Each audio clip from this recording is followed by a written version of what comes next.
ஒரு கவிதை நூல் வெளியீட்டு விழாவிற்கு சென்னை போன்ற நகரத்திலே, அதுவும் வளரும் கவிஞர்கள் வெளியீட்டு விழாவிற்கு இவ்வளவு மக்கள் எல்லாம் வருவது அரிதாகிக் கொண்டிருக்கிற ஒரு காலகட்டத்தில் நண்பர் காளிதாசனுடைய இந்த நூல் வெளியீட்டு விழாவிற்கு இத்தனை தூரம் நீங்கள் எல்லாம் வந்திருப்பது உண்மையிலேயே தமிழுக்கு கிடைத்த பெருமை என்றுதான் நான் கருதுகிறேன்.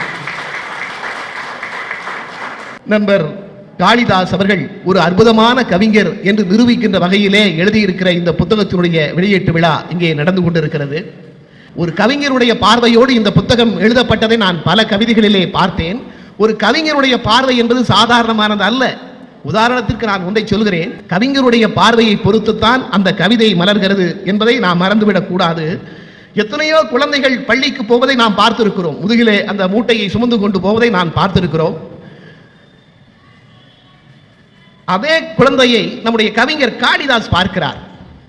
அவர் என்ன பார்க்கிறார்? பள்ளிக்கூடம் போகவில்லை, வசதியும் போதவில்லை. ஒரு ஏழை தாய் நினைக்கிறாளாம், பள்ளிக்கூடம் போகவில்லை, வசதியும் போதவில்லை, ஏகப்பட்ட எனக்கு ஏகப்பட்ட மகிழ்ச்சி, ஏகப்பட்ட எனக்கு ஏகப்பட்ட மகிழ்ச்சி, பள்ளிக்கு போகும் என் பிள்ளைகளின் புத்தக பையை தூக்கி செல்லுகையில். ஒரு வறுமை நிறைந்த ஒரு தாயுடைய பார்வையை இந்த கவிஞனுடைய கண்களில் அந்த தாய் குடியிருக்கிறாள் என்றுதான் இந்த கவிதை எனக்கு தோன்ற வைக்கிறது. கவிஞனுடைய பார்வைதான். நம்முடைய கவிஞர் காளிதாஸ் ஒரு ஏழை தாயுடைய கண்களில் இருந்து கொண்டு பார்க்கிறார். ஆக பார்வையை பொறுத்துத்தான் நம்முடைய கவிதைகள் மாறும் என்பதற்கு இப்படிப்பட்ட கவிதைகள் உதாரணமாக இருக்கின்றன. இந்த புத்தகத்தில் நிறைய இருக்கின்றன.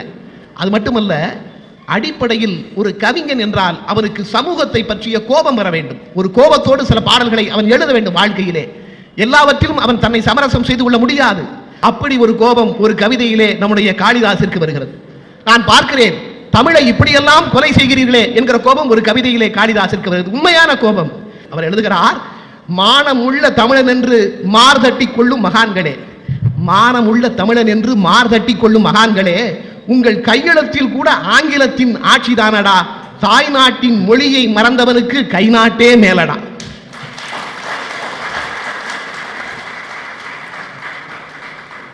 என்ன கோபம் பாருங்க. பேசாம கை நாட்டா இருந்து விடலாம். படிக்கிறதை விட, நாம் படிக்கற்றவர்கள் என்று சொல்வதை விட, ஆங்கிலத்தில் கையொப்பம் விடுவதை விட நாம் கல்லாதவர்களாக இருந்து விடுகிறோம் என்று காளிதாஸ் சொல்கிறார்.